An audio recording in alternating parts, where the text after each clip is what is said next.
diagnosed to die from swelling brain. Although I was released from the hospital, it would be a long time before I could be mobile. My arm was fractured in multiple places, and my leg was bruised and swollen. But it was not broken.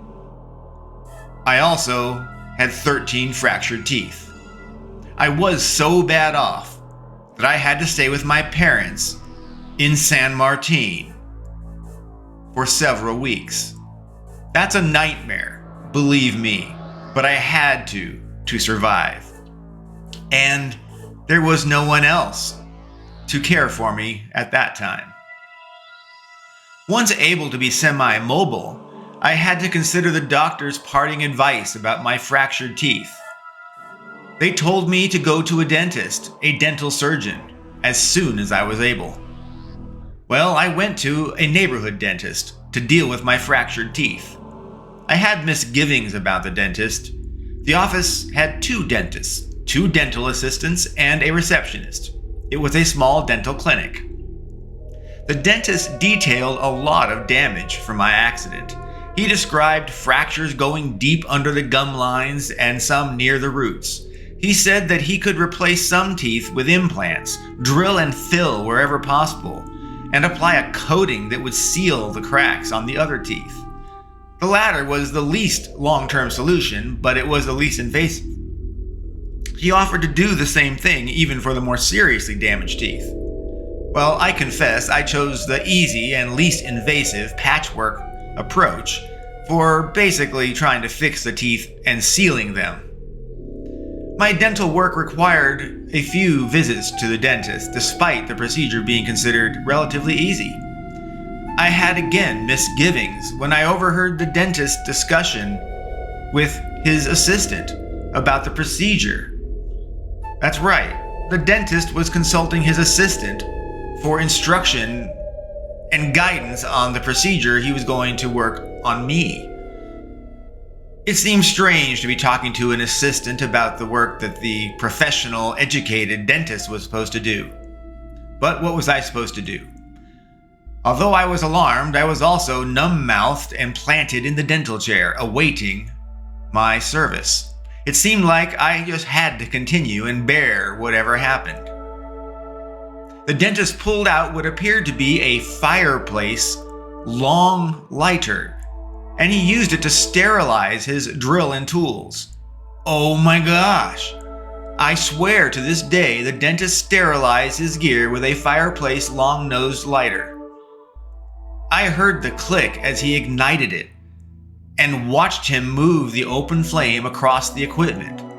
I imagined it must have some kind of smoky decay or residue on it, but he went straight on to working after using the lighter sterilized dental gear.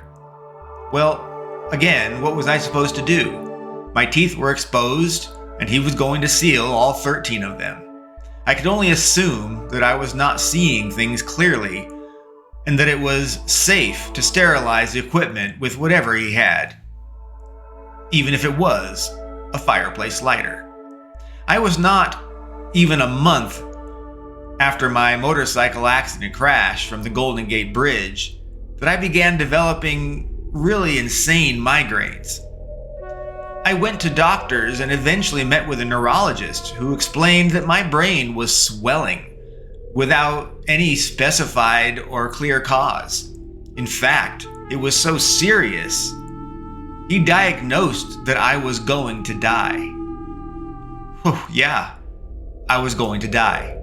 He prescribed 2 bottles of Vicodin and directed if I drink 2 bottles of wine and take all of the Vicodin, then I will die painlessly, and I should do this when my suffering became too much. You understand that? The doctor gave me drugs to euthanize myself should I get to the point where I felt my suffering was too much to bear. I decided to go out and eat every single night. I drank alcohol to excess. I concluded that it was important to maximize what time I had left with whatever means that I had. When dining out on one evening in Foster City, California, at a Tex-Mex restaurant called Chevy's, I bit into a tortilla chip, but that tortilla chip bit back. One of my patched, sealed teeth broke off into two. It tasted nasty. My tooth tasted bad. I spit it out. The tooth fragments and some black gunk came out along with it. I went to the restroom to rinse my mouth out. Within hours of my tooth breaking, my migraines faded. I was feeling better. Why? Upon returning to the dentist, I learned that the dental seal, in fact, sealed bacteria inside the tooth. A staph infection grew inside my tooth, and slowly it leaked out through micro cracks in the sealant and into the roots into my body. Death was inevitable with a staph infection, especially if it gets into your brain. But that tortilla chip saved my life. I had not considered until this recollection of memories that the dentist's poor sterilization could be why a staph infection was ever sealed in there to begin. I don't know.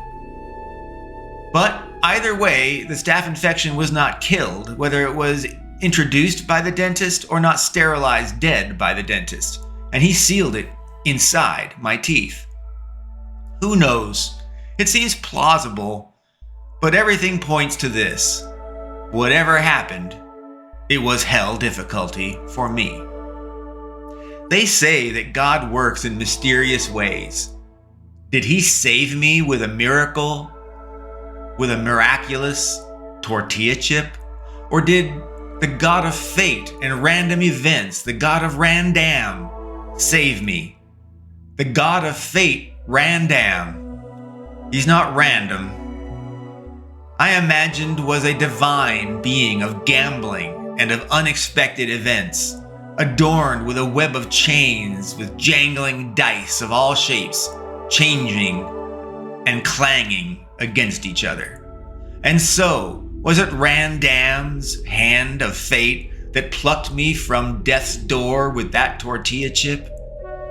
Was Randam working in his mysterious ways?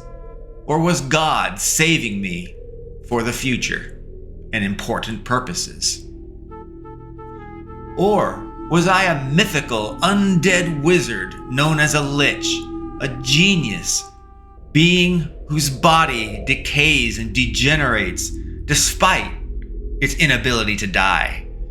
And as my mind and body deteriorate, I sometimes wonder, perhaps I could be a lich, if such truly exists. And yes, I do know that liches and fantasy creatures are not real. At least I know that still. But it did not matter. It was hell difficulty in any scenario. But I survived. Just 13 slightly misaligned teeth forevermore because I did not want to undergo reconstructive oral surgery, and mended bone knots under my rotator, in my arm, and my leg. The madness of it all. I survived a near-death motorcycle accident only to face another near-death dental accident from a dental job sealing a time bomb staph infection inside a filling beneath a sealant that would seep out through a nerve and eventually cause my brain to swell again to near death. And all because Randam's God sent his dang stuff of evil hell difficulty upon me. Things were randomly bad enough, and now they were random bad worse. They happened just because. No reason at all. It was random.